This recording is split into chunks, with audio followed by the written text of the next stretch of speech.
What's up, y'all? I'm Teej, and I'm not so collected. I'm more of the crazy and unfiltered one. And this is another episode of A Crazy Little Thing Called The podcast that dives headfirst into the craziness of millennial life. Welcome to the shit show, guys. Welcome back to A Crazy Little Thing Called, the podcast where we dive headfirst into the beautiful, complicated, and yes, sometimes crazy world that is millennial life.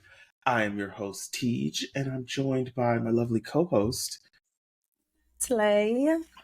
Yes. What that is. I've been watching Bridgerton. Delirium.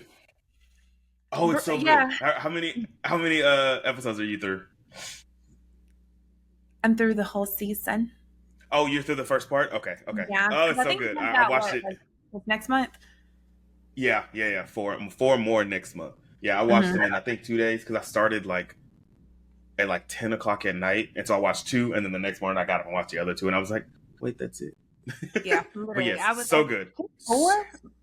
Yeah, but they split it up in half, which I hate when shows do that. They split seasons. I'm like, give it all to me now, please. Yeah. But knowing Shonda, I'm sure it's just as good. But before, I was just about to say, because you yawned, and I was like this close to pulling a Natalie, and I was like, let me just fix some coffee real quick before. And I was like, knowing me, then I'll be up till like 4 a.m. So I was like, just sit my sparkling Why are you water. playing? I should have picked another cup. I already had 2 today, but I haven't been drinking coffee. I've been taking vitamins. I don't know. It has like 4 things in it. It has black root, ashwagandha, something and something else. But it's been keeping my burdock root, I think, is one of them things that's in there too. But it helps with my anxiety since I'm off meds with ashwagandha, and then a little bit of energy boost, but nothing too crazy. But it's been working. Got it from Amazon. I'm actually almost out. I need to re-up when I get paid Wednesday. I don't know if any vitamin, because I take multivitamins, I drink coffee, I sleep fairly well. I think I'm just chronically tired. Truly, I she tired. think that's because I sit all the time for work too, which I ordered a walking pad and like a standing desk I was like waiting you. for when you were gonna get one. Oh, I was like, I feel like this will be her. this just too much. Like with me having like way more clients, I'm like sitting down from 8 to 8, and then not to mention just like notes after that. And so I'm like, I'm not getting my walks, my steps in. And I'm like, first I was looking for a tray because I have a treadmill, but I was like, no, right. because what was that? Did you hear that? Heard it on your screen. That is so crazy. Fun. Yeah, interesting. Like I said, I was going to look for a tray for my treadmill, but I was just like, no, I want my treadmill just to be like working out like I normally do. And I said, when I move, Separate. where my house is, I'm going to have that walking pad and standing desk like in the office aspect. And so Makes sense. I'm excited for it to come because I need to get moving. Okay. My thing, since I've gotten my promotion, I have been in more meetings, so I'm at my desk, and like I used to get like 12,000 steps daily, like because we were moving around doing so much, and then now it's like meeting. And yesterday, I think it was, I don't know, it was just a busy day, and I got home and I looked at my watch, and I was at 12,000 steps. I said, "Oh, the nostalgia." Yeah, honestly, I feel like I'm less tired when I'm moving more. Like I feel like I'm sleepy when I'm just sitting here, and it's just like I'm not exerting any energy, which sounds contradicting, but it makes sense. So it does. I get it. And literally yesterday was the first day in months that I cooked. And I was like, I haven't done that, but I did that yesterday too. What'd you cook? Yeah. My chicken Caesar wrap, which the only thing I had to cook was the chicken, but still, that chicken was seasoned so perfectly. I hadn't pulled out my pots in forever, and it was so weird because I had one roll of napkins that I've had because I was like, I need to get new ones, but I'm like, I have one roll, and I was trying to figure out. I used to go through napkins so much. Literally cooked yesterday, and I was like, well, goddamn, that was why.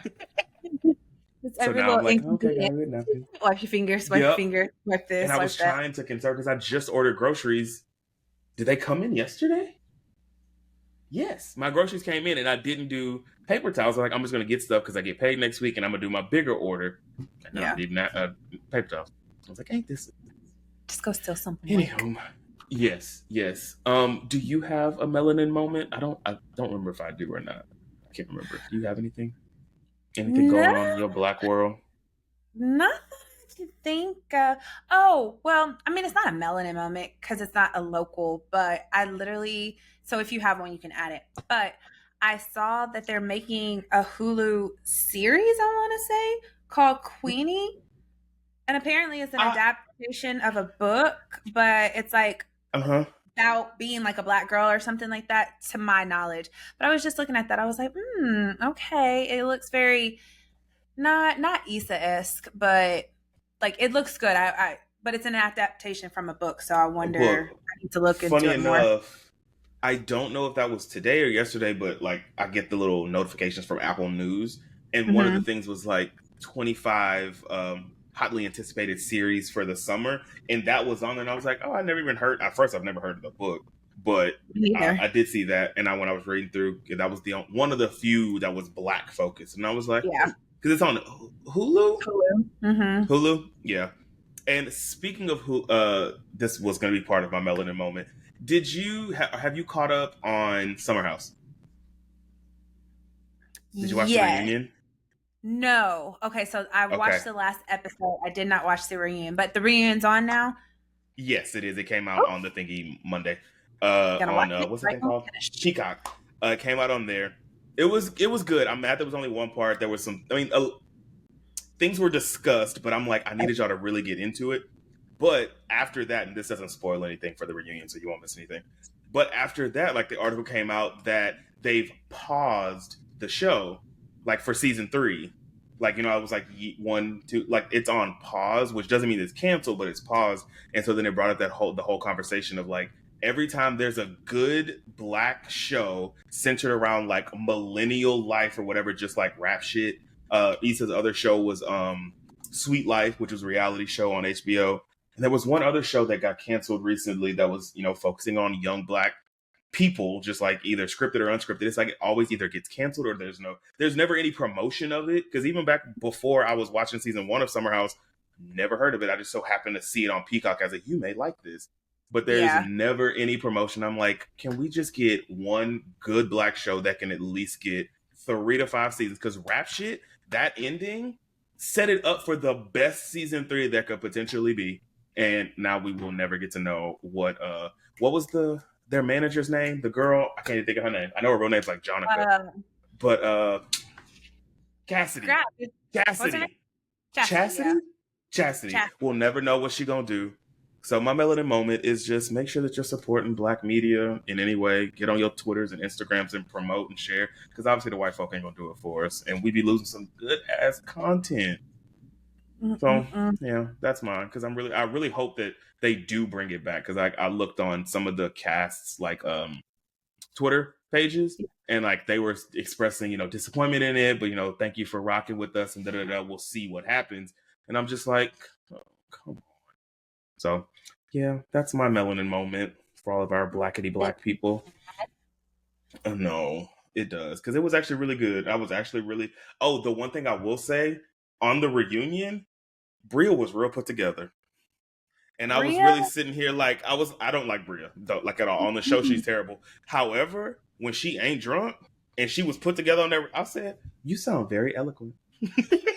So let me know when you watch it what you think of her performance, because I was very like, huh, okay, who are you? And where were you for the first 2 seasons of this show? So yeah. Because if you're saying that's how she was, because she was not that. At all. Which I cannot wait for you to watch this again. Actually, maybe we'll do a whole episode on that, because we should do a whole friendship episode on that. Even though now I'm questioning, like, are y'all really friends? Because it seemed like we're friends, and then get thrown into a show, and it's like, yeah, okay, get thrown into a show, but then just live with one another. That's for 2 weeks. 15 days. I mean, we almost killed each other. Not us, but the Padre trip after 1 week. But, very young and dumb. They're like our age now. So I feel like they're professionals with jobs and, discuss thoroughly. Yeah. Properly, but I guess But anyway, yes, that is my melanin moment and what I wanted to catch up on you. Today is a you episode, so do we need to take any breaks before we jump in? Are you ready to hop right on into this bad boy? I'm really considering making a coffee since you mentioned it, but You should yes, just I go on am. into it. Okay, Mm-hmm. so I don't but know if I before want we cold or hot though, because I've been putting my protein, my premiere, premier protein into my coffee. mm-hmm. But I just don't know which one. Hot or cold? Hot. Hot. Well, while she does that, we're gonna take our break. But while we're taking our break, don't forget to check her Instagram for our crazy cocktail of the episode. That way, she'll be drinking her coffee because we need to stay up. I'll be drinking my sparkling water, but you can be sipping along with our amazing drink for the week. And we will be right back, and we will jump into Natalie's episode, which I'm so excited to see what she has up her cardigan sleeve for us. Be back, y'all.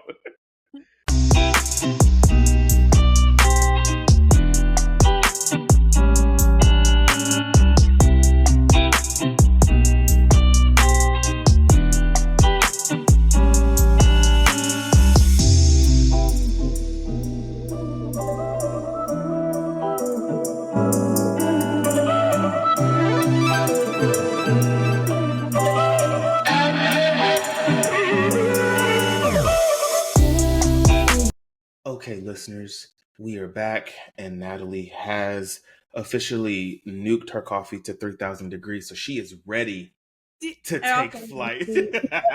I was sitting there listening. I was like, 29. Mm-hmm. She is ready to take flight. As I put it in the microwave. Yep, microphone. I heard the Keurig, and I was like, okay, she's done there. Okay, she's adding a little creamer. Oh, okay, microwave close. Mm-hmm. Yeah, there it goes. Anyway, Natalie is ready to take not the wheel. I don't know. I'm trying to think of a metaphor that will work with this. I guess ready to take the mic on this lovely episode. So take it away, my lovely bun-haired friend. Yes, yeah. I was going to say bun friend, but that could be considered. Oh, trust me, the braids are coming back next week. Okay. But yes, so it is a new episode today, and I thought, what better way to end this month of May than with some mental health awareness. Ooh, this is gonna tea. So basically, we are going to dive into our self-care bag, and today I wanted to talk about all things mental health, the good, the bad, the ugly. So I'm going to name this episode Mental Health Horror. Oh, okay. I'm going to go on and write that title down. And so my plan for today was, I know you and I have our own personal kind of like history with therapy, past and current, as well as we know other people and just kind of like stories that they've had with therapy.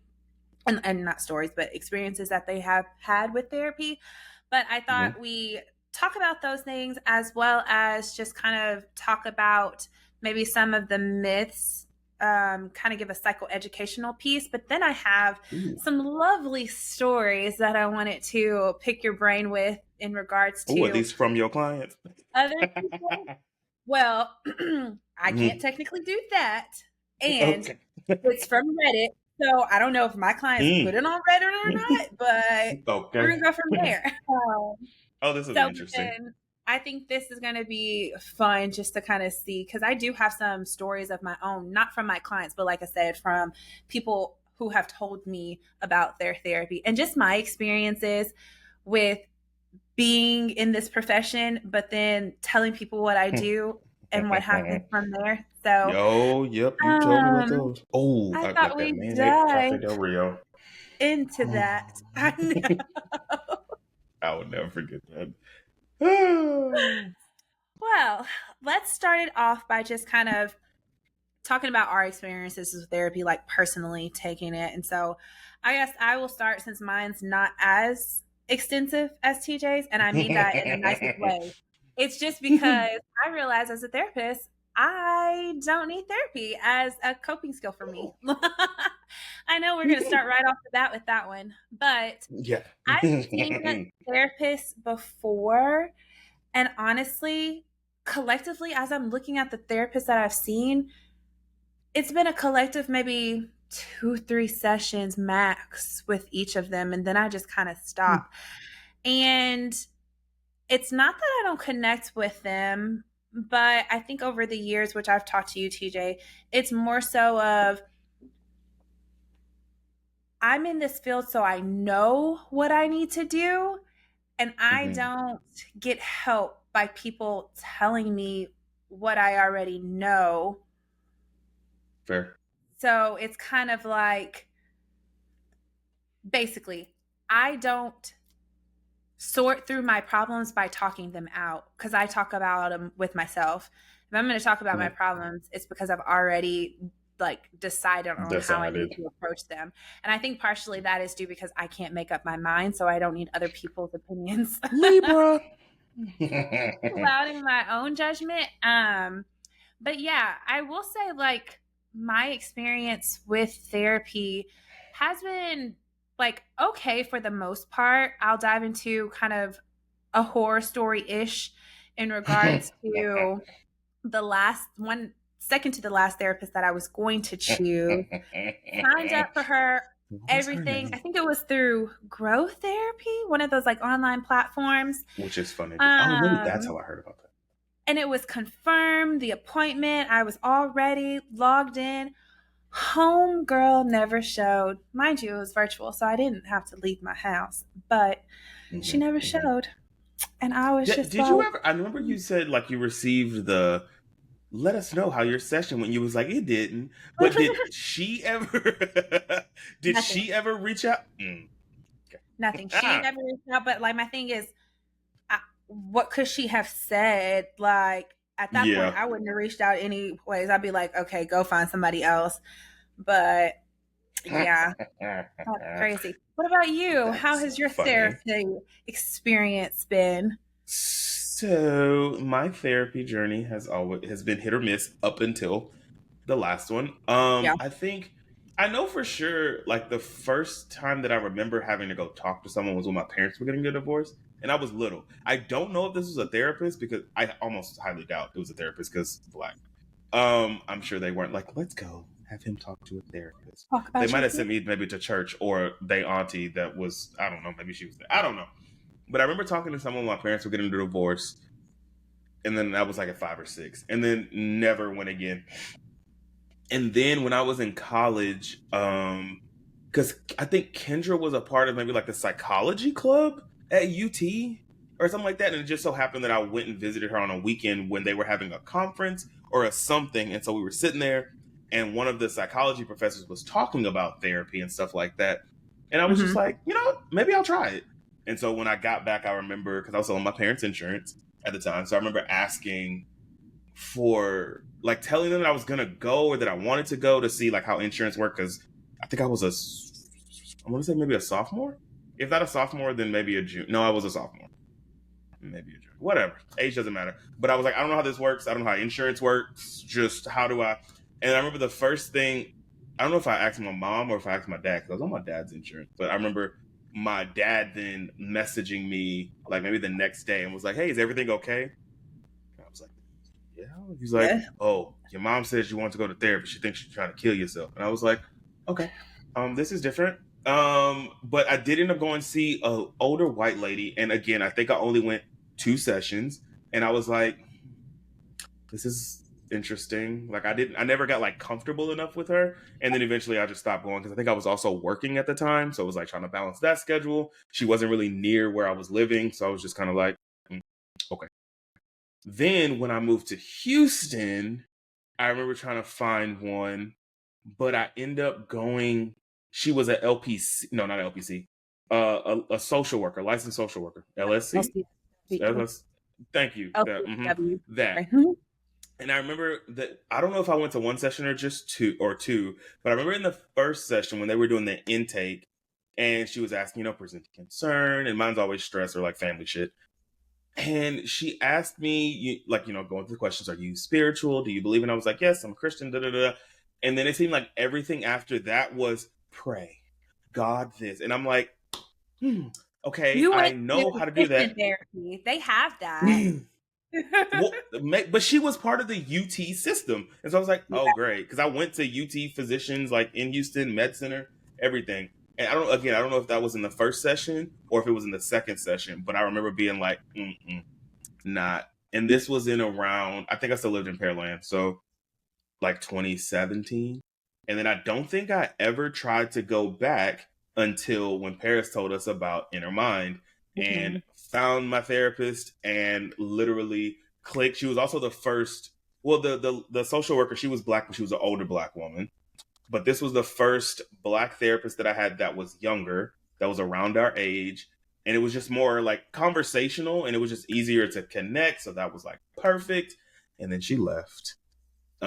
After I was seeing her for almost a year, she stopped doing private practice. But at the beginning of this year, or at the end of last year, I got that email saying, "Hey, I'm coming back." And surely enough, the first week of January, had that appointment booked and have been with her ever since. I love her. She's amazing. I literally recommend her to everyone. But yeah, so that's been my experience, and it's been I don't know how. Or what are the other topics? I don't want to keep going on like all of No, my go other. ahead. You can go. I can stop you if I would say the thing that I've enjoyed the most about her, and I guess this comes with when you've been seeing a therapist for a long time, is when they're able to start connecting dots for you based on previous things that you've said. And so like I'll be dealing with something and she's like, "Well, you remember like last year you were saying the same thing." And I'm like, "So this is a reoccurring thing." "Oh, I didn't know. I just that's been my favorite part is whenever they're able to connect dots because I'll be forgetting. I don't remember what I ate yesterday. I think honestly, if I were to stay in therapy long enough, that would be the beneficial like outcome for me. But the thing the dot connecting. Yeah, because I like doing that with my clients, and you could see like the benefit. They're like, "You're right," and this and that, and it's like it'd be amazing me how I can remember all of this too. But it's weird. Like you start talking to people, it'd be amazing me how she remember it too. You start remembering.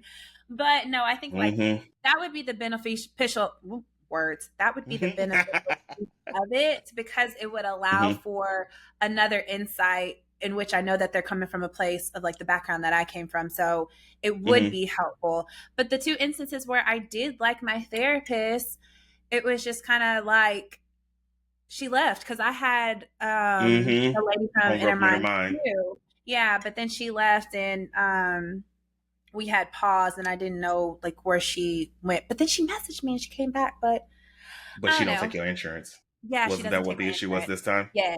Yeah. But you know what? I might start paying we might see. But again, I don't really like I would have to go like once a month, if anything, or maybe once every 3 weeks. Like I like it just to I remember you doing that before. 3 weeks was your kind of it's not. And I will say the thing I was previously with previous therapists, I think, and maybe that's because of being around you more and seeing your journey of, becoming a therapist and like hearing stuff that you would say. I think the thing that helped me was going into it, I think towards the end of the first time I was seeing her, was starting to like take notes during the week of stuff that was either triggering me or something that was bothering me or whatever like that so that I could present it. Because I remember you saying at some point, like therapists prefer when you start leading the session, it can bring stuff to them. And so now I think that's what's been more transformative, if you will, about mine. Because usually it would literally just be me sitting there just venting to my therapist, like, "Oh yeah, so yeah, today was great," like that. And then no, I'm sorry. Go ahead. I was like, now that I have like the notes, I literally pull out my notepad and say, "Oh, so there was this incident. I don't know what triggered that or why I felt that way." And it's just easier because then you get more feedback and stuff like that. And then again, being able to connect dots from, "Well, you remember last or 2 sessions ago when you were saying this," and I'll be like, "That was a month ago. I don't remember. You do because you take notes." I feel like so that's been the most beneficial. To like the myths, but not really, because it all depends. But I feel like a lot of the times when people are going to seek help from a therapist, like the therapist is just supposed to like talk and lead. And while yes, that's sort of true in the beginning, because we're like gathering all of the info and information, at some point we've asked all the questions because we don't know what else to ask because you're not bringing you aren't providing information. Yep. Yeah. And so when I suggested that to you, I think it's super helpful. And I suggest it to all of my clients because a lot of the times things happen, but if you don't tell us, we don't know to connect it. But if you bringing it to the table, that's how we know, like, oh, okay, we can kind of keep track of it. And so, and it makes our time as a therapist way more enjoyable. Like, I have a client I have a good bit of clients who do this, but she will email me before session with like key points that she wants to address. And I'm just like, this is lovely, because I'm like staying on track with her and we're talking about it, blah, blah, blah. But it makes for an enjoyable session because you're coming in, you are ready to work, you're ready to talk, as opposed to, I'm like, okay, well, how do you want to utilize the rest of the session? I don't really know. Okay, well then at this point, we don't need it. I'm just gonna cut this. And you know what? I never actually thought about that, like sending it before, because I know like before when I was seeing her, or even when I restarted seeing her this time, and it was like having to re-get that, rapport, because things have changed and stuff like that. If it was like I didn't want to bring up certain topics, so I would write it in my little note thing. But then I was like, oh, I don't want to say this out loud. But if I send it before, and she can be like, so about this, and I can be like, well, shit, I can't hide now. So maybe I'll start doing that. She gonna be like, you bring up a great point. Like, you can't hide, and that's the reason why I say to do this with my clients, because it's like, my whole purpose is to keep you accountable and to get you to talk about things that you don't want to talk about, but you need to talk about. And so it's kind of like, well, do whatever it is that you need to do, but if you just give me the slight open door of what it is, I'm gonna pull the rest out of you. And so that's what I love. Okay, well, there you go. But I'm taking notes too, like this, like I'm being interviewed. This kind of goes into my next topic, and I don't know if you can really speak to it because you're not a therapist, so it's not as big, but it kind of goes hand in hand with my last experience with my therapist that I saw twice. Like her a lot. I then recognized, like, okay, therapy is just not beneficial for me because, like, you're telling me the things that I already know in that aspect. But it's more of, I feel like once, especially with this last one, once a therapist knows that I'm a therapist, they treat me a little bit differently. And I like it slightly because they kind of like let down like their guards. But then it kind of goes into like, I'm talking with a colleague. No, this is still about me. This is my time. I'm paying you. We are not all having drinks. Like, that's kind of what like turns me like to the idea.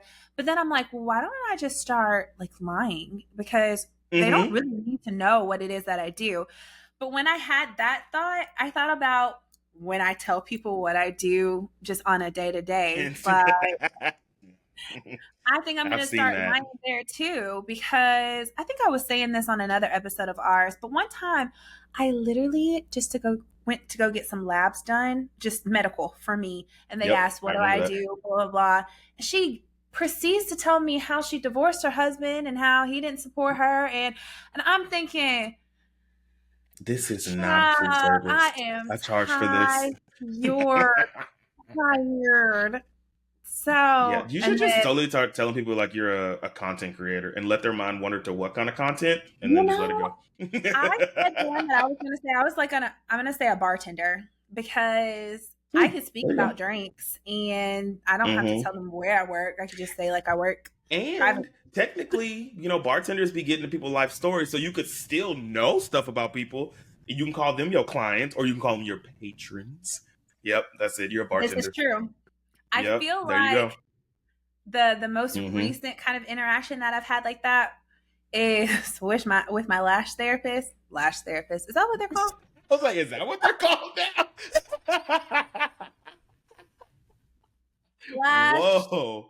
Lash tech. Yeah. Anywho. Or your lashist. I don't think they're called that. No, probably not. Lash tech. Anywho's, lasher. There's a whole dynamic to that though too. But I feel like when I first started seeing her, it was like very like cordial, quiet, this and that. Now we come in and she just spills the tea, and I'm just like, this and that. So it's like, you can't move your eyes. I know I can't move mine. It's like therapist, but then also just kind of like gossiping as well. But she knows what it is that I do, and she sees a therapist herself, and so we're kind of like talking about that. But I say this to say, moving into kind of slight, not horror stories just yet, but like boundary breaches, because I know you have an example of a friend of some boundary breaches with therapy. V. Oh shoot! Now I don't remember. What it V, was. just with like Yeah. Forgot about that. So with my therapist, like why do I keep calling this lash technician a therapist? Your lash tech. With my lash tech, she's a therapist, right? But she was going for couples counseling. And gosh, how do I say this without saying this? I mean, nobody's gonna know who I am. Anyways, she at the time was dating a police officer, right? So they were going to couples counseling together. But get this, you're going to see a therapist for couples counseling. But this person is a police officer and knows that the police has been called to your house for domestic violence incident where the therapist was the aggressor. So mind you, granted, listen, hold up. That just connected those dots. So the police officer, rightfully so, is like, I'm not going to listen to anything that this person says because you lose credibility. You lose credibility, and like I have mixed feelings about it because hear me out, and I want to see what you say too, because as a therapist, I know I have a life outside of therapy, and I know like I'm not perfect, and I'm trying to practice what I preach on a daily basis. But in this situation, I could see that it might just be a little bit weird. No, it doesn't make that therapist a bad person, and it doesn't mean that she's not credible as a couples counselor. But I would like respect my client's right to want to have another therapist if I was in a position, especially like that. if your specialty is couples counseling. It'd be different if this is an individual thing, but it's like your focus is to have couples, and you aren't. And I mean, obviously, yes, everyone has outside of their job has a life, but it's also like I know that because a normal person wouldn't know that. But because of the profession, I feel like there needs to be like a cop therapist that like just for police officers.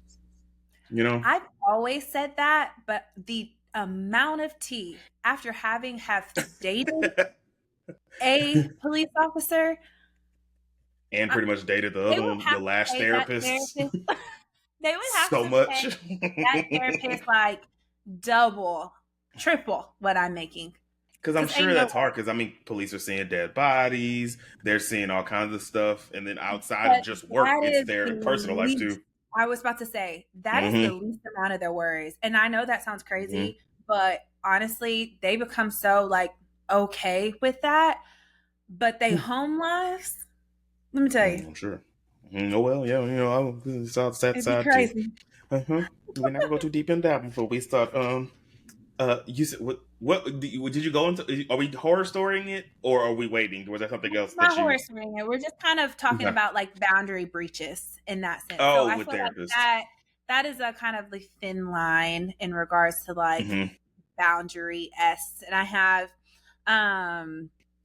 one other story too, but tell me about, because I know it's a thin line because you want to be comfortable with your therapist. And so your therapist is going to like disclose here and there to kind of be relatable, but we're not your friends. And so I feel like some therapists cross the line between, okay, now you're too comfortable to where you need to back up. So what's your experience? I will never forget this. I know I'm going to talk about what you were talking about, but even recently in my session, I was talking about, because like one of my things is I'm going to the movies once a week, taking day. And I went and saw the movie Challengers with Zendaya, and I was telling my therapist about, I did that, and I went, and she was like, "Oh, a movie you go see." And I was like, oh, I went and saw Challengers. And she was like, oh, me and my husband went to go see that too. And I was like, what did you think? She was like, we totally should not be having this conversation in therapy. But okay, so like it's like you understand. She was like, okay, now back to the thing. Like that. But some people don't have that level of professionalism. And I've had a person, not saying any names, don't want to, the innocent, but who had a therapist, and they would tell us actually about some, things that would happen, like the therapist being in a tank top in a session. It's always virtual, but being in a tank top or driving while having the session, and it's just like how. And I remember you even saying, like, I've had sessions where the client was driving while we were on the thing, but how are you focusing on your client if you're driving and focusing on the road? Somebody's going to die, something's going to happen there. So I think those are the two instances and there's other things too, but I won't get into all that with that specific thing. But I think because, like, people, going back to the getting comfortable, it's like at some point, people have, or even myself, have ideas of what kind of therapist they want. Like they want someone that's relatable to them. And sometimes it's hard to find. So it's very hard to find a Black male therapist in general. I don't think I've ever had. No, I know I haven't ever had one. But it's like once you get one, it's like you want to hold on no matter what. And then sometimes you realize that not every therapist is created equal. And so sometimes you just got to take that L and be like, just because this is someone that's similar to me doesn't mean that they're right for me. Exactly. And I will gladly say that as through my I think I've had 4 therapists in my lifetime. Like this one has been the most amazing, and it's a woman, it's not a man, so they can't relate. But at least they're Black and they're young, so they can relate to, on 2 of the 3 criteria of me. So I'm like, you know what, great. And she just so happens to, she also focuses in, specializes in couples counseling, which never had to bring a couple there. But so when I was having, issues back in the gap, it's like she was able to kind of, do that. But yeah, boundaries it always baffles me, because how are you a therapist and your ethics and maybe this is something you can answer. Are there not checks for therapists? Like, has your supervisor with the practice you ever sat in on a session to like make sure that I know that happened while you were like getting your hours, but has that happened since you've been licensed? No. And like honestly, that's crazy. I don't think that it would be appropriate once you are fully licensed. I don't feel like it would be appropriate, because it's like, what for? But I do think that, if there's a trend with like you're like losing clients, like clients start coming to you and they like, or don't stay long or something like that, I think that's something something needs to happen to warrant maybe a check-in. But I wouldn't think it would be effective just to have like check-ins. Right. But I will say that, like, through my education, they kind of teach you how to combat challenging questions, because again, a little bit of self-disclosure is okay. But if I'm spending 10 minutes talking about X, Y, and Z that's happening to me, no, because this is not my session. And at this point, I want that 10 minutes back at the end. But I think part of it, like you were saying, like talking about the Challengers movies and stuff like that, like I have clients ask me, like, when I'm away from work, they'll be like, oh, are you going on vacation? And I'm like, yeah, or this is where I'm going. And when I come back, they'll be like, oh, how was the cruise? Or did you have fun? Or I know you were drinking mimosas, or whatever the case may be. And so I think that's okay, because you're like developing that rapport and that relationship. But outside, because it helps your client to see you as a human too, and then you're more able to open up, because you're not like talking to this person while you sit on the couch and they're just writing notes. It's like, this is a person that has experiences too that can potentially relate. So, I can tell you this. And I think, again, that comes with once you've been around a therapist for long enough, which, again, this is my first therapist that I've seen for an extended period of time to where I've gotten comfortable. And so, yeah, that has never happened before, because it's always been 1-2 sessions that I'm like, yeah, no.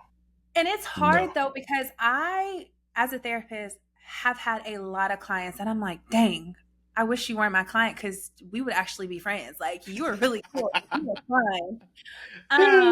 But with that being said, obviously I can't act on it. But you do have to like kind of, y'all, speaking of a police officer, side note, y'all, I thought you were talking about that man. Collect my thoughts. The police officer just pulled up Just pulled up to Live my update, neighbor's y'all. house. Mind you, they were at my neighbor's house 2 cars deep last week. And I was sitting in here earlier to connect the dots. I was sitting in here earlier and I have my door slightly open because, For cat Bella. Bella, she'll go in and out. Mm-hmm. And I thought I heard like dog barking. And I went out like closer. All you hear is, this is my house. So it was people arguing. And then I just like left it alone. But obviously something happened. And this is that Somebody new house didn't leave that's it built on alone. my street. The one that how you in a new house acting up? Damn. That's a nice house too. Maybe they'll leave and you can buy that house. Sorry, y'all. That was a slight tangent that we have taken, but I thought it was so relatable given what we were talking about. Very. But yes, with that being said, boundaries with therapists and clients, I think it's a fine line. Also, not only do I feel like I would want to be friends with some of my clients in the past when I was seeing more like kids and stuff, I would get invited to things that are going on and that they would want me to be a part of. Now, it was easier for me to actually do some of those things because I worked as a therapist in a school. So It wasn't inappropriate for me to attend, a volleyball game at the high school that I worked at because I worked there. But here's a story, and you tell me what you think in regards to therapy. Let's go pivot. Okay. So this says, my ex-BF got a therapist, and I think he's building a weird relationship with his therapist. I know for a fact that when they first met, his therapist said to my ex that he wants to trade his life with him. And as time went by, my ex said he started to feel like he wants to be friends with the therapist and kept going to the sessions. As far as I know, he still does.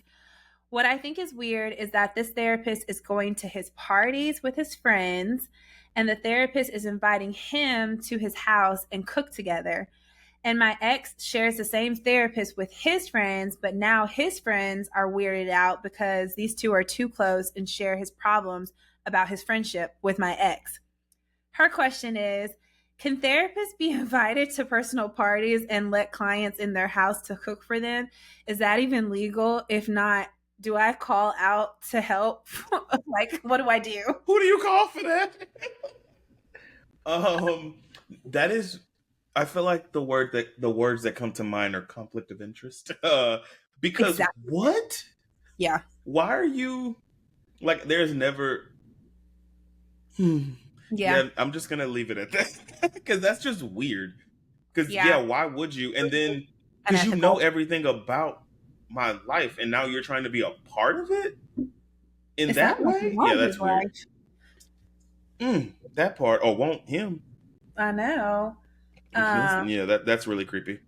Y'all, not Mr. Jerry. So Mr. Jerry, my neighbor, that Mr. Jerry right is next to married to Miss Judy, who used to be my brother's preschool teacher or something. We call Mr. Jerry the mayor of the town because every time somebody's out, he walking to the police car now, probably asking like, what's sitting up there like, y'all want some water? What's going on? Now that's funny. Yeah, this is completely inappropriate because there's no reason why you are going to a party. Like I said, my situation was a bit different because I worked in that setting, but outside of that, no. And I'm usually upfront with my clients too and tell them like, if you see me out in public, I'm not going to wave at you. I'm not going to smile at you because technically I'm not supposed to acknowledge you. Now, if you acknowledge me, then I can say something, but because I'm not going to act like I know you at all, because that creates it to where if you're with somebody and I speak to you, then that person's naturally going to be like, oh, where do you know them from? And then now you have to disclose that I'm your therapist. So that's breaking confidentiality, but this is extremely inappropriate. And it's just not cutting it. The fact that she said, and what was the last sentence? I know it was like, who do I call? But did she say, is this okay? She said, is this even legal? Oh, okay. So it's off. Okay, I'm about to say, when people be asking questions like, am I wrong for It's like, did you not read what you just wrote? Just technically, we can't even like canoodle or talk to them after them being like two years after them no longer being our client. Okay. Like we can't even have any other relationship with them. And so yeah, it's like I don't. But again, it goes to why are some therapists that ever that's what I'm saying. It's like I find it weird that like we take our driver's test at 16 and then they don't test us again until we're 90. There needs to be something in between because some of these people on the road, and that's how I feel about these therapists, like there's no kind of check. Like they just be going through life. They could be telling people the wrong kinds of stuff, and then people just stop seeing, like you said. And I guess that would draw a red flag. But ain't nobody making sure they ain't doing nothing unethical. Well, it's on the client if they wanted to file a grievance, True. like, you know, True. But a lot of the times when people are like in private practice, they don't get grievances filed on them because you have to go to like directly to like the licensing board. But a lot of the times grievances are filed, you know, if a therapist is working for an agency or whatnot. But here's another one. It kind of goes hand in hand with the experience you shared. It says, my friend had a telehealth therapist who saw her for her first session through her phone while she was in a fast food drive-through ordering. My friend asked to end the session and never scheduled with her again. Can you imagine? You sitting there like, okay, oh, there's more. Here's another one. This isn't well known, but I heard of a therapist joining a telehealth session from their ill family member's hospital room. Like what? The first one, can you imagine? Welcome to McDonald's. Can I take your? Oh, hold on 1 second. Can I get enough? Oh, then puts it on mute because I'll be me out. I mute my phone when I'm ordering. I don't need those type of bad demons listening. But then imagine like you in the hospital with your, and all you hear is the beep, beep of the heart rate monitor, and then all of a sudden it goes flat. Oh, I gotta go. We'll have to reschedule. Why would you do that? I don't think I've ever had the urge to do anything business related while in a drive-through. I think I might have been on a Teams call, but I was one of the ones I didn't really have to participate in. And it was just my phone was on mute and I was just listening. And I've definitely never done any work in the hospital, specifically when I'm not there for me, which I don't know. It's been a while since I've been in the hospital. I mean, for myself. For somebody else, I think it's also been a while for that too. But anyway, why would you do that? Especially when your job is to pay attention to other people. It's obvious your mind is elsewhere in both those situations. She just wanted a number 5 with a large root beer. That is insane. Poor people. And see, this is why people don't like therapy, because of stories like this. Now, I will say, if I'm being honest, I've had, obviously because I can work remote and from anywhere, I've had sessions outside of my home. And I had a couple of sessions in my car at the beginning when all of this telehealth just started happening.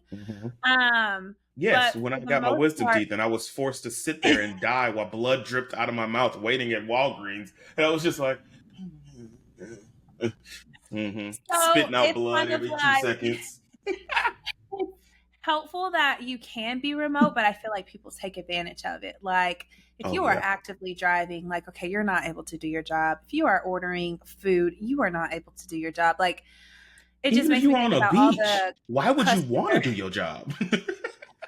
Like what? I thought about that, like with the beach aspect of it, of just going somewhere because like I can have a change of scenery and doing my job from there, but I would need to stay there like for a month. It wouldn't be like I'm there for a week, because if I'm there for a week, it's a vacation. Like I'm doing, a vacation. Yeah. So, but yeah, I thought these were funny. Why would people do that? I'm so confused. In regards to now going into kind of like the horror story aspect of it. Oh, I can't wait to hear this. I don't really have any like horror stories personally as myself as a client. I saw this one girl on TikTok. She had posted the video because she recorded it of her therapist falling asleep in session. Like she was in person. Oh, I thought it was virtual. So I was like, I had to be nervous. So I'm like, well, what the heck happened? Comes to find out, and I'm laughing because I'm like, this is exactly why I don't practice this type of therapy because I'm bound to do this too. But come to find out, they were in person, in session, and they were talking and they decided to like do a guided meditation or like a progressive muscle relaxation. Exactly. So the whole purpose of meditations are to like relax you and bring you to the present, like to ground you, all that good stuff. And if you are listening to it or having your client listen to it, obviously like you're listening to it or you're the one saying it too. So you somewhat kind of do it too. Now I can laugh because I'm sorry. If I'm already sleepy and I do that, I'm about to fall asleep too. But that's just it. I don't do that because I'm not about to be on TikTok as a therapist who fell asleep. The client didn't fall. I think the fact the client didn't fall asleep and the therapist is like, oh yeah, this is what I've been waiting on, this session right here. Yeah, turn that music on real quick. I would die, but I also would record too. Sadly, I would too. But I'm just like, that is crazy because but she spoke about it in not a like mean way. Negative. She was like understanding, but I was like, thank God, because I feel like a lot of people would not be, and that reputation of that therapist is kind of like that's like the guy, the teacher that got fired for the girls unbraiding his hair. It's like that might have. Did you see that? Yeah. What's your thought on that? That's a very tangent. Yeah, it is very off the. We can talk at the moment. The melanin. Melanin. We can talk about that after the we finish with your topic because the police still out there. No, they left. Oh, okay. Was anybody with them when they left? No, I didn't see, and they didn't ask anybody to leave with them. So. Okay, just making sure. Okay, back to your episode. Okay, so here is another horror story. I went to an appointment and the door was locked. I waited 15 minutes and called. No response. He texted me back a few minutes later and said he had the flu and he was in bed and sorry he didn't call to cancel. I went to the grocery store and said, instead, I saw him shopping. He ducked when he saw me. I never went back and he never called to ask why. Because he know why. What you mean? That's why he didn't call. That's my thing. This will be different. Because I'm going to assume. Sorry, I got hair in my mouth. I'm going to assume this wasn't their first session. So they know what you look like. So why would you lie? Again, don't be out. Like, be at home. Be somewhere out of the state. I don't know how to lie, right? I just don't understand. No, and that sounds bad, but come on, if you're going to lie, you got to be a professional liar. Especially when you lie to a client. On some stuff that you easily could have just canceled. Because why didn't you just cancel? Again, see, that's why therapists get bad reps. Because nobody ever talks about the good with therapy. Everybody talks about the bad. And that's stupid. That's like world's dumbest criminals. Like, how you going to lie and then be out? And you were probably like at the grocery store next to your office. Like, that's just stupid. Dumb people. I like dumb people. Keep going. This was a horror story, but a bit more intense. It talks about suicide, so trigger warning. Trigger. But it says, the one I went to after my suicide attempt at 16 had some not so compassionate opinions. My very first session, one thing I told her was that I was bullied a lot at school. Her response was, well, suicide attempts are usually done in order to manipulate others. So, since you're capable of that, did you ever consider maybe you were the bully? I said, she said, I really never spoke to her again. I had to go weekly because but she had to go weekly because of her attempt. but I just sat in silence every session until I could stop going. Equating my suicide attempt to me being a manipulator after knowing me for probably less than 20 minutes was just, no. Because how do you even say that? What do you say to that? Well, yes, as a therapist, how do you say that? But then as the client, what can you say? Oh, I never thought about that. What? Like, what did you expect them to respond with that? It was like, let me try that next time. Like, that makes... yeah. And, okay, never mind. Okay, because that's just... definitely would have reported... Yeah. I would have requested a train. Like, I understand it was mandated that you have to go, but can we get anybody else? Anybody. The old lady that's about to croak over, I will sit and let her listen. Because this one obviously ain't got no kind of compassion. And then why are you in this field if this is your response? Maybe it's like, you know how like they have public defenders that really don't be trying whenever they got a case. They just be like, we're new. Maybe she was just like, I'm here, so shit. Or what show? Remember on Shameless where Frank was dating or screwing the therapist, and in one of those sessions they were having sex, but she was under the desk and he pretended to be the therapist. What if that's what this was, and that person really wasn't a therapist and it was just some random person that slid in the door? Because who in their right mind would? I'm not even a therapist and I wouldn't say no shit like that. What was it? Oh, it was an episode of the Parkers. You know how much I watch the Parkers. And Professor Ogilvy was like, the therapist like convinced me that I really do love Miss Parker and blah, blah, blah, this and that. And then he had got arrested for something and he walks into the cell and the therapist is in there because that therapist is not a therapist. He's impersonating the therapist who has been out. And I'm like, people really do this, but you're messing with people's lives. Like, literally. See, world's dumbest criminals. World's dumbest criminals. That's funny. That's funny what you just said, not the other story, because that's sad. Hope that girl's all right. This one's not so deep, but it's basically kind of what we were talking about earlier. But it says, when our marriage counselor told us he has been divorced 6 times. He has very firm boundaries. He has firm boundaries. He knows what he wants. But I guess why would you get married? Exactly. Yeah. Because why would you get married? You should just be dating. There's no explanation for that. Instantly no. Like, that would be my preference to not want to see you because I don't trust your judgment at that point. 6 times? 6 times. 6 times. I think after, I don't want to get married in the first place, but I feel like after like the second time of a divorce, I'm kind of like, well, I tried twice. It's not for me. Because why? How old do you have to be to go through 6, unless they don't last long? But then again, what if he's the problem instead of the other ones? Would he be tricking them because he's a therapist? You know, coach him. Sorry, went on a tangent. Yep. This is another one. Okay, back to trigger warning.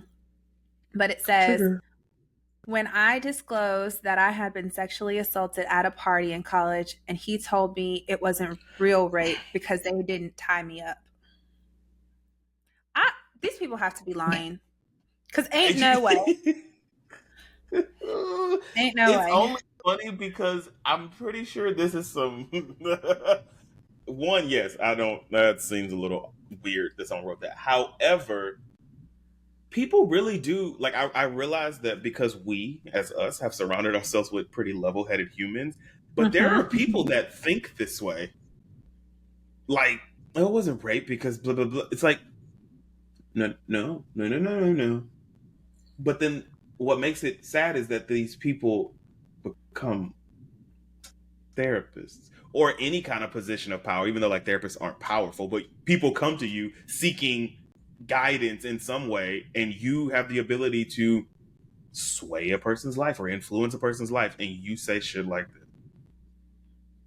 That's very impactful because nowadays people are not just men, because the statistic is more men die from suicide than women because they choose more lethal methods. But I feel like, granted, I haven't checked the statistics recently, but I honestly feel like all people who are attempting are successful because everybody's kind of choosing, and it's younger and younger. Like, Yeah. it's really Yep. Ever since I'm about to say 13 Reasons great. Why. I'm about to say we saw that ended, but bullying in general, like I feel like with kids has gotten, and because the little boy. Oh, did you see about the little boy? Sorry, not really a tangent, but he unalived himself, since that's what they say on TikTok, because I can't say the other word. Because he was bullied because of his glasses? He was disabled, or I don't know if he was neurodivergent or if he was disabled in some kind of way, like physically. Yeah. But so he had to wear some like special glasses or something, and they bullied him because of it. And like they would pick on him, they like beat him up and stuff like that. And his parents were like complaining to the school, and nothing was being done. And to the point where the little boy just unalived himself. I saw it was on the news because the parents were crying. It was like, we did everything we could, and we were Yeah. talking to the school board and nothing. And I'm like, kids, I don't remember bullying. I don't know. Maybe it wasn't as bad back then because we didn't have like social media and stuff. And so it was like, once you left school, you never saw these people, so you didn't care what their opinions were. But now it's like they can post it on Facebook or Twitter or Instagram and TikTok. Whereas before it was like, you say what you say in the moment, okay, and then you walk away. Like, I don't have to see you until the next day. Yeah. I feel like social media definitely has intensified it, as well as I feel like people don't just fight anymore. They like right. don't just fight. Because I'm not hearing about my clients going to the park down the street after school to see X and X fight, but like that's what used to happen, and it'd be done with. Yep, it was like, we're gonna solve this real quick, and you ain't gonna say shit to me afterwards. Yeah, I don't condone fighting, but I think, like you said, social media. Some people has need just, their ass beat. Sorry, you cannot condone it. I will. Some people need to get their ass beat, and then they'll be fine. I feel like as a society, what happened to stoning? You know, it's like some people just need it. You know, like from Game of Thrones, just have them walk through a courtyard and throw paint or whatever on them and say shame. Like the walk of shame because you dumb. Sorry. Okay, back to your stories. Yeah. That's 90s babies. That's we're so great. Pretty much all that I had in regards to therapist horror stories. Like I said, it wasn't going to be an extremely long one, but I thought it would just be funny. But I did want to dive into like kind of like the psychoeducational piece, what we were just talking about. We kind of debunked a good bit of myths throughout our conversation. I think the biggest one that I would like to debunk is that therapists, I read it somewhere and it was like, you know, therapists just tell you like what you want to hear and just kind of give like that positive toxicity. And I think somebody had said like cheerleading therapy is for TV as opposed to what actual therapy looks like. But I feel like nowadays have their own therapists. Like cheerleading type of therapy is made for TV. But I feel like that might have been written a while ago because now with these shows coming out, you know, we like couples therapy. I need to catch up on it. What is it on now? It's on a different platform. Is it not Showtime? Oh, it's Paramount because you have Paramount with Showtime. Showtime with Paramount. Yeah. You know what I'm trying. One of them back with Paramount with Showtime. That shows a realistic therapy. Yeah. Like, very much so. I'm loving that. But I don't know. As a therapist, when I watch other therapists on TV, I roll my eyes a lot. And then when I watch like life coaches on TV, I roll my eyes. Which I don't understand. Do you know Iyanla is a life coach? Like that was she was a life coach. I didn't know that. It's weird because I think growing up, like the perception of therapy obviously has completely changed because it was always sit on the couch with your feet kicked up and then you talk about your day and all this stuff like that. I feel like so much of the depiction of therapy from back then was never, I don't feel like it ever actually showed people talking about their problems. It literally just showed people talking about what happened in their day. And it was, they're just taking notes like, and I don't, couples therapy has done a good job for me, because I think that's the only show that I've watched where someone was in therapy. I feel like there was another show that we watched. It was on Netflix where the girl was mandated to go to therapy because of something. And I feel like that was a pretty realistic depiction because she didn't want to go. And so like she would come in and she would just sit quietly and the therapist was like, well, you understand you have to be here. We can either have some productive conversations or we can just sit here and waste an hour. And I remember the first one she didn't say anything, but then she kind of like softened up. But I don't remember what show. Was that Cruel Summer? Was the first season of Cruel Summer? Did she have to go to therapy for something? I don't know if that's it. But anyway. Oh, yeah. It was either that show or do you remember that show on Netflix where was she sexually assaulted? And yes, she was sexually assaulted, and it was a serial rapist. And the show was about them trying to connect the cases, and it was two women detectives, and it was the girl. Oh my gosh, I'm gonna remember it after this. If we take a break, I'll totally Google it. We watched it sometime around. We watched it together. It was a mini series, and then at the end, we find out that who the person that did. Oh, whatever. Anyway, I feel like now, like the veil of therapy has kind of been lifted as like not being this cheerleading thing, and people are actually depicting the work in sessions instead of just like the tell me about your day and you can do anything you put your. I think that has definitely changed. Like I said, couples therapy definitely, because that's the first time I've ever really seen couples therapy outside of the fake like on Love and Hip Hop when Jocelyn and Stevie used to go.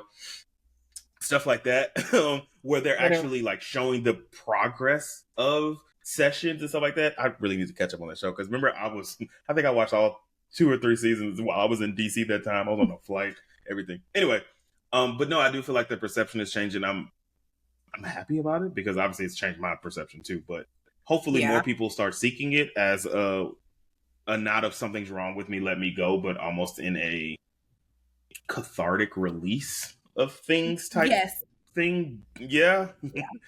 That's what I would say, because I don't think, and that's one thing too, like a myth is like people who go to therapy are weak or mentally ill or crazy or something like that. Mm-hmm. I don't think that you have to be to that extent to see a therapist. And I feel like a lot of the times people are mentally stable.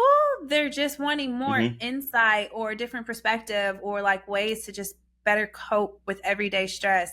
And I feel like you can utilize a therapist for that. Like, but another myth is I don't want you just to utilize a therapist. Like a therapist cannot be your end all be all. And so you have to still utilize like your family and friends, but and also doing like the analogy, I don't know where I saw this, but the analogy of just going to therapy and thinking everything is going to be fixed is like going to the gym but still eating like shit.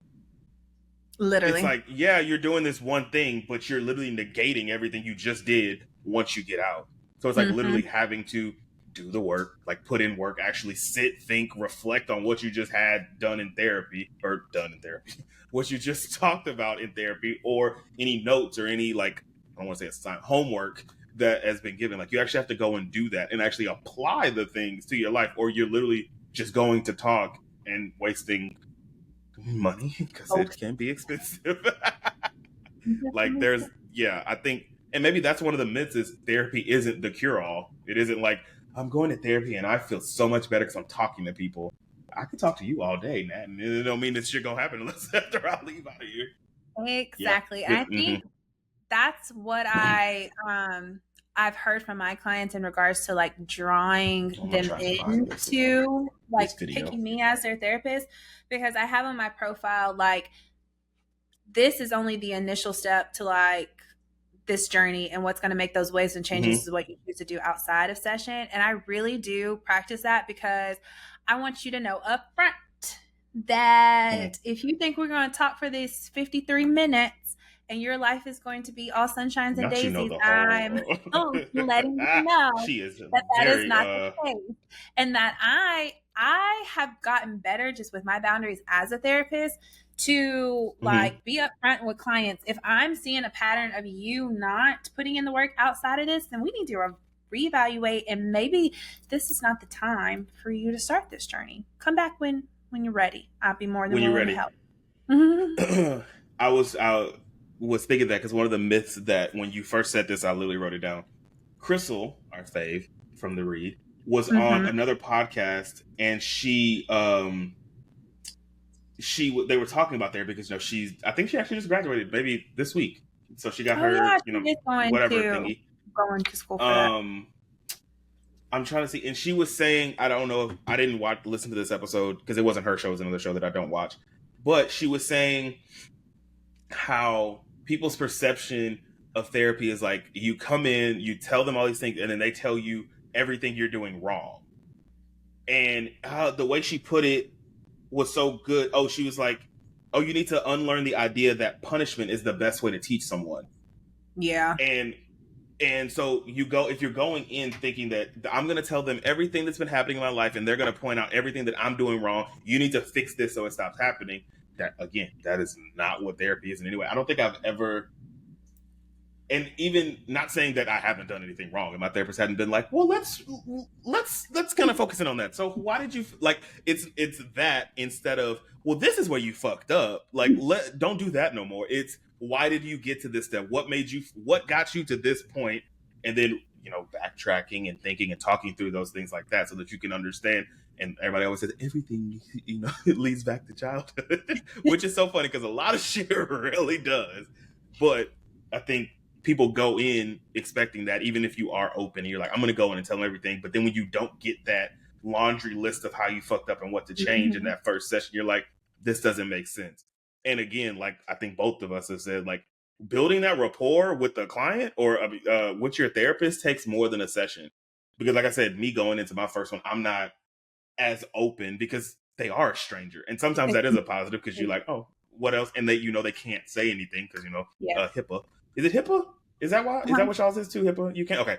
They can't say anything or whatever like that. But it's still, you're even if you're on a date, you don't tell the stranger everything about you in the first one. It takes time. So my thing is, as much as therapy isn't for everyone, my sleep paralysis demon. Hold on. There we go. As much as therapy isn't for everyone, I do think everyone should give therapy a try to see if it's not for them, instead of just taking the word, it's not for everyone, to be like, oh, I'm not everyone, so I'm not going to go. Even though shit is expensive, I will say. But once you hit that deductible, amen. I'm telling you, that's been my lifesaver. That to the extent of like, I don't think that everyone should give it a try. I think that if you are constantly complaining about something and you haven't exhausted all of your options and therapy is one of them, then yeah, you should. But some people just be coasting and they coping skills be working and it be moving, and I just be like, you do you. And to that I say, yes, agree. People be coasting through life. Have you stopped to see how you coasting through life is affecting the people around you? Because maybe you're the reason half these people in therapy, and you think you just perfect. Wait, I'm confused. Re-ask that. Re-ask it? I don't want to question. But how you were saying, yes, like people, some people don't need it, and you coasting through life, and everything is great. How is your coasting through life? How do you know that the things that you're doing in your happy bubble aren't actually negatively affecting the friends around you? And so now they in therapy because they don't know how to approach those things. So unless you're having those open dialogues with people or your family or whatever, not that your family can go to therapy, because Black people don't go to therapy, Black older people. But just saying, you never know. Like, that could be something. And again, that is on the other person to actually be able to communicate that things are happening. But I think also, be open to maybe your happy bubble is someone else's rain cloud and you fucking them up, but they not comfortable to say it. Still on them to say it. I'm so glad you keep saying therapy, that. It is. But maybe that could still help. Maybe you gonna end up getting brought into a couples therapy session with your best friend, because do they have that? Can couples therapy be for friends? No, I mean, couples therapy is couples therapy, but you as an individual can bring whoever you want into session. I've had people bring parents, siblings, cousins, best friends. Yeah, so many different people. I've had do an individual session and then they bring their spouse. And so technically I can do couples counseling, and I do love couples counseling. I just don't have a lot of couples at the moment. So let me hit her up, y'all. Kidding. If you in Texas. I'm full. If you in Texas. My schedule's full, y'all. Yep. The door is closed. Any other myths from your side that you feel like need to be debunked? Because I'm trying to think of any other ones that I've heard.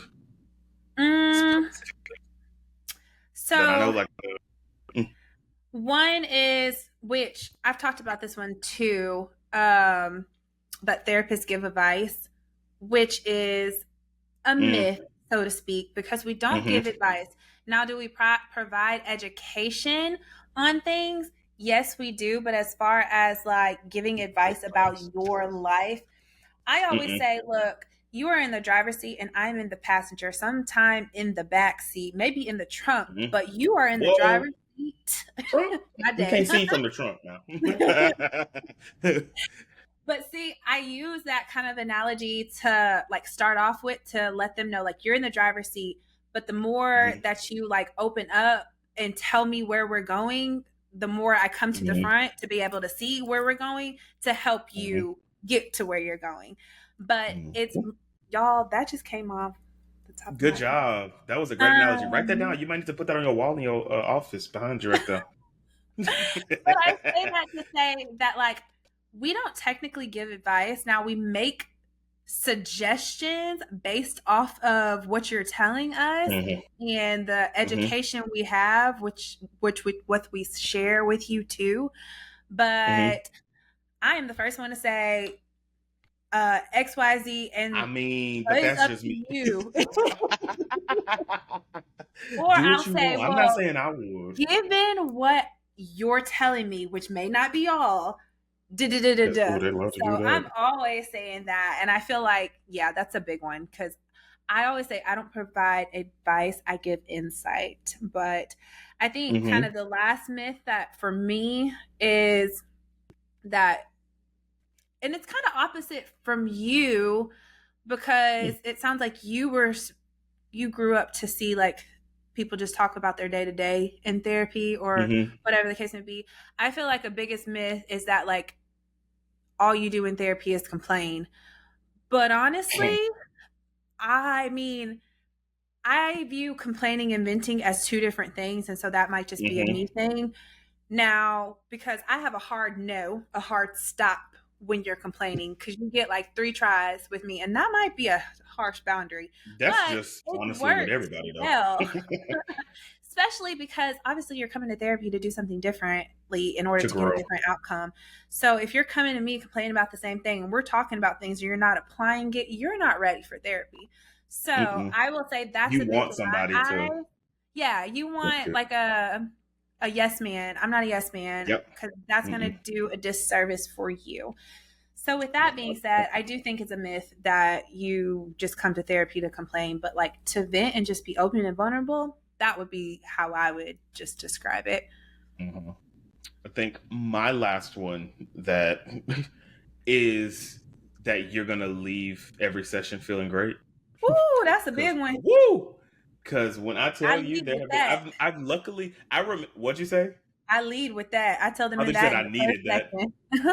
I remember, like, I've never cried in therapy. I remember when I first started seeing this therapist back then, I told her, I was like, I'm, as much as I am emotional, like, I can't cry. Like, that is my thing. And so she was like, that's my goal, is to get you to open up to where you can have that emotional release. We're almost in year 2 and it still hasn't happened. But there have been sessions where we've discussed things that were uncomfortable to hear, like that feedback. And so then it doesn't leave you feeling like light and bubbly when you leave. It actually leaves you like almost heavier, because now you're realizing maybe what you've done, what the error of your ways in those sessions, or how you attribute it to a situation, and now you have to deal with that consequence of maybe having that tough conversation with a friend or family or whatever like that. So it ain't always easy. Like I said, I ain't never cried, but I know people that do cry. It's almost every, if you listen to the Read, Kid Fury will talk about how he's crying in the session or whatever like that. But have you ever cried in a session, like from a therapy side? And I've never cried in session as a client. As a therapist, I've never cried in session. But you cried in that 10-minute break you got? No. I can tell you now, there was this one time, and this was most recently, dang it, I can't remember. Obviously, I can't discuss what it was. But as they were telling me the story, just like of their experience, like my eyes literally start watering, but no tears fell.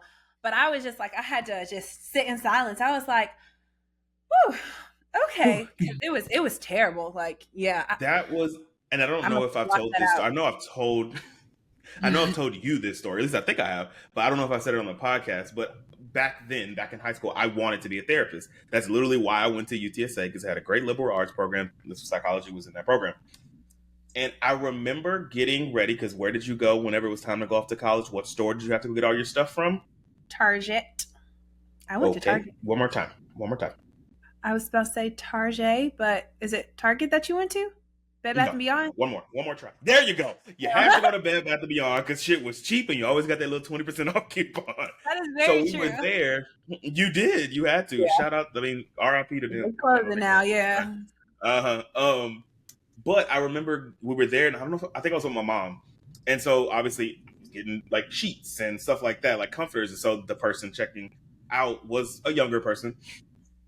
And she was saying, "Oh, are you getting ready for college?" And I was like, "Yeah." She asked me, like, "Where are you going?" Because we had enough stuff to where this was a long conversation while we were scanning items. And I told her I was going, and she was like, "Oh, do you know what you're thinking of majoring in?" And I was like, "I want to major in psychology. I want to be a children's psychologist because I wanted to help kids that were like me because of all of the emotion, blah blah blah."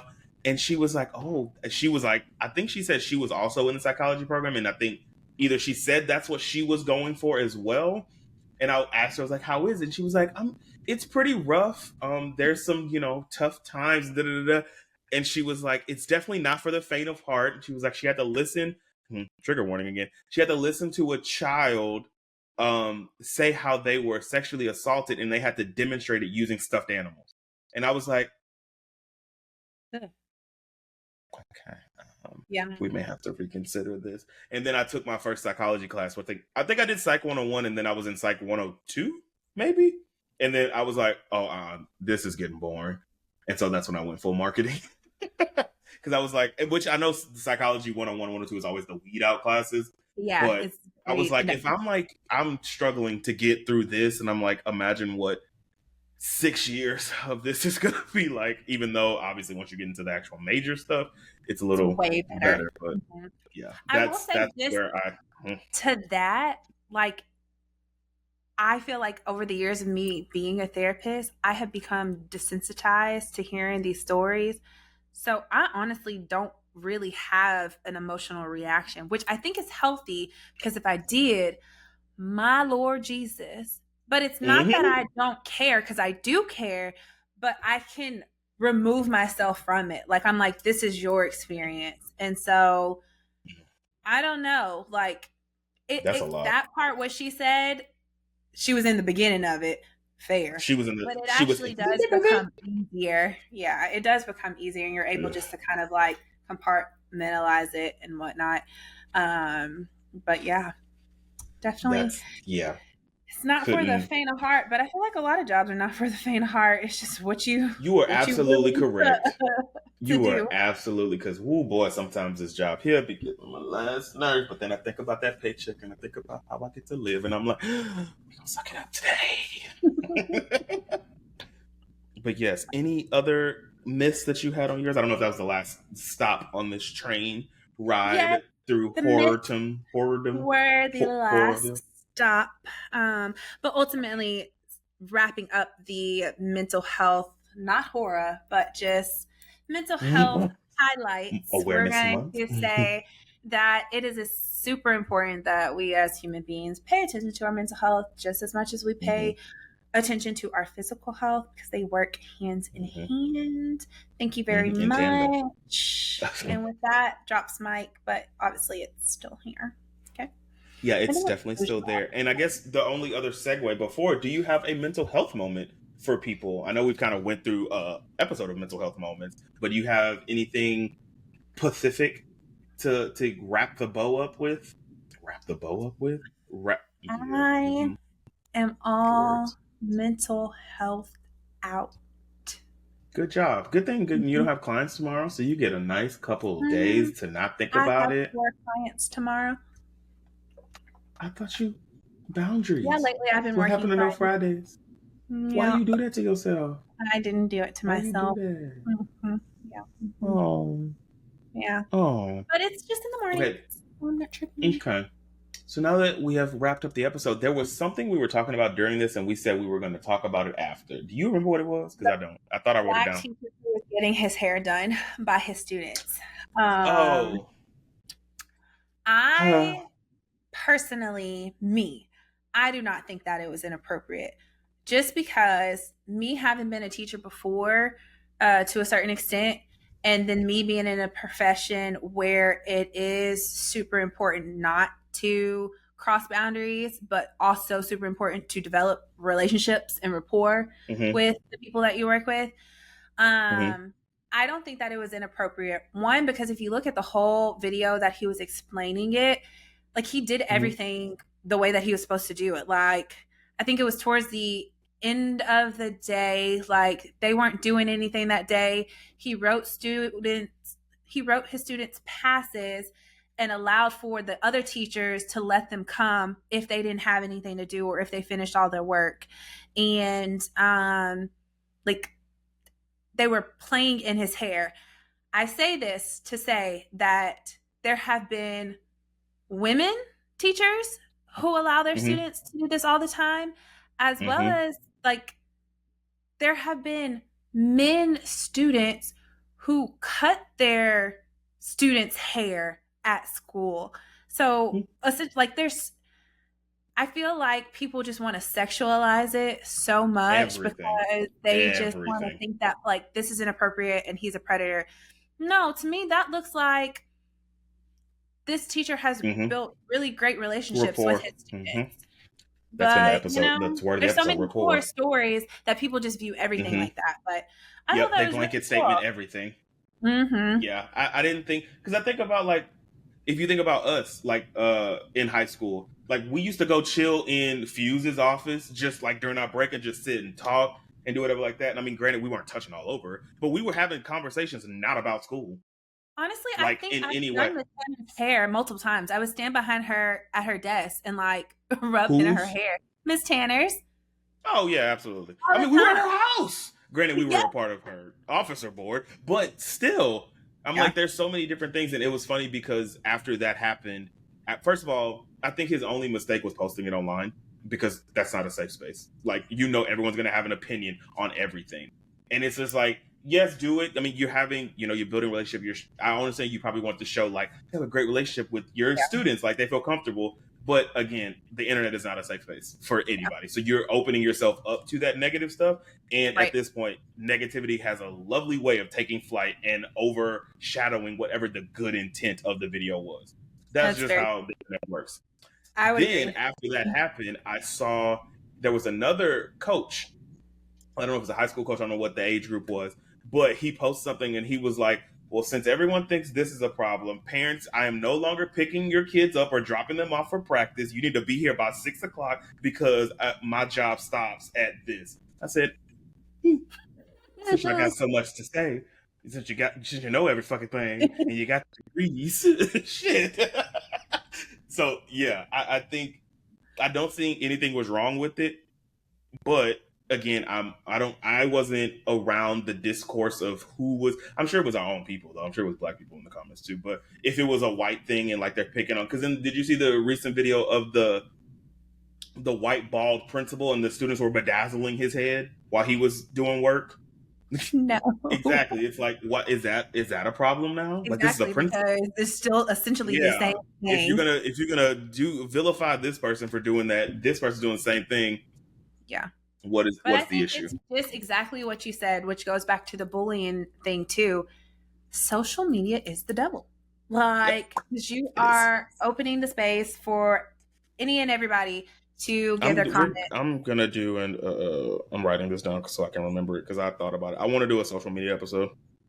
I at some point wrongly dislike social media. Like, I think you know that. I know. yeah, but I think it's time for our viewers to know that with this conversation. So we'll see whenever that happens. But yeah, that was it. It's apparently about to rain. I'm so tired of this weather. It is unbelievable. Yes. But on that note, Thank you, Natalie, for taking us through the journey of mental health, Amityville, into greener pastures. Goodbye. If you would like to submit us a question, you can send it to ask. I was say ask to read. Lord Jesus. Ask crazylittlepod at gmail.com. We would love to give y'all not advice, but suggestions in the way of Natalie says it. Because we do have differencing of opinions on things, so we might be able to shake some things up. Yes. Also, if you would like to just send us some topics, because sometimes we struggle to find things we want to talk about, but you're the listeners, you are hopefully millennials and relate to these conversations. You can send us an email at crazylittlepod@gmail.com, and then be sure to follow us on all them socials. We only have two, and that is Instagram and TikTok, both at crazylittlepod. What else do we have? Be sure to subscribe on Apple Podcasts and follow us on SoundCloud. I know one certain person loves to listen to every episode on SoundCloud. Shout out to you. But yes, anything else? Any announcements for you, Nat, before we run up out of here? Anything you want the people to know about your lovely self? Be blessed, people. Be blessed. It's a cold world. Be blessed and stay black. Ain't that right? Unless you're not, then don't try. But on that note, we're going to run up out of here. What did Jay-Z say? When I get nervous, I start speaking the truth. On that note, we're going to run up out of here. We will see y'all in 2 weeks. Thank y'all for... Why did that sound like a train? And I'm nowhere near a train track. I know. I was like, what is that behind you? I don't know. It sounded like a train. But anyway, thank y'all for being with us on our lovely little break week. We are back. I won't say better than ever because... Well, I guess time will tell. But we will see y'all again in 2 weeks. Deuces, people. I put this up like they can see it, which they may be able to soon. Bye.